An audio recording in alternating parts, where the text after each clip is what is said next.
हाय, मैं इशिका। तुमने नोटिस किया है हम लाइफ को समझने में इतना बिजी हो जाते हैं कि जीना भूल जाते हैं।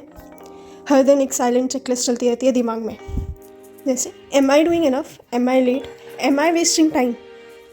फनी बात यह है, ये सवाल कभी ख़त्म ही नहीं होते हैं और ये लूप हमेशा चलता रहता है। एक चीज़ क्लियर कर लेते हैं, लाइफ कोई प्रोजेक्ट नहीं है जिसका फाइनल सबमिशन डेट हो, पर फिर भी हम खुद को डेली रिव्यू पे डाल देते हैं। क्यों डालते हैं भाई? किस लिए डालना है रिव्यू पे खुद को? कभी लगता है ना तुम स्ट्रांग हो, बस थोड़े कंफ्यूज्ड हो, मोटिवेटेड हो, बस थोड़े एग्जॉस्टेड हो, पर दुनिया को सिर्फ रिजल्ट्स चाहिए। प्रोसेस उनको बोरिंग लगता है, प्रोसेस उनकी समझ आता ही नहीं है। किसी को ये नहीं दिखता तुम रोज़ खुद को कैसे पुश कर रहे हो, सिर्फ ये दिखता है कि तुम वहाँ नहीं पहुँचे जहाँ शायद वो कभी पहुँच ही नहीं सकते। ट्रुथ, ज़्यादा लोग इसलिए फेल नहीं होते क्योंकि उनमें कैपेबिलिटी कम होती है। फेल इसलिए होते हैं क्योंकि कंपैरिजन ज़्यादा होता है। हर किसी से कंपैरिजन नहीं करना होता लाइफ में।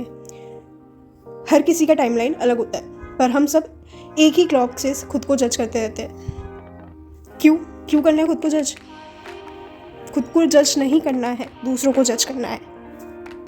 पर एक्चुअली ये चीज़ मैं भी करती हूँ।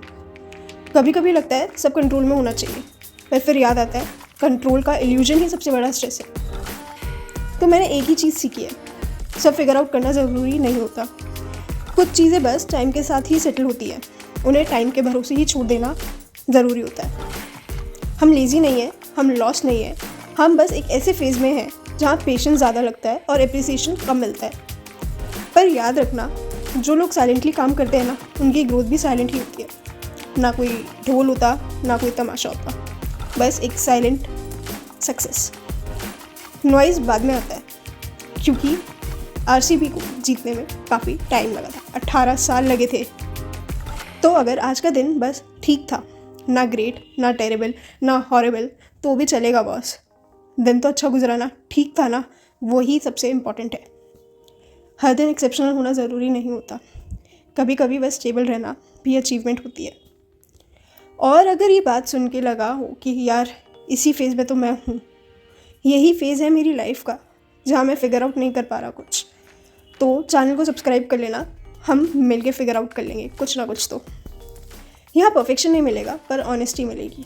मिलते हैं नेक्स्ट वीडियो में, तब तक ओवर थिंकिंग कम करना। प्लीज़ गाइज, ओवर थिंकिंग कम करना।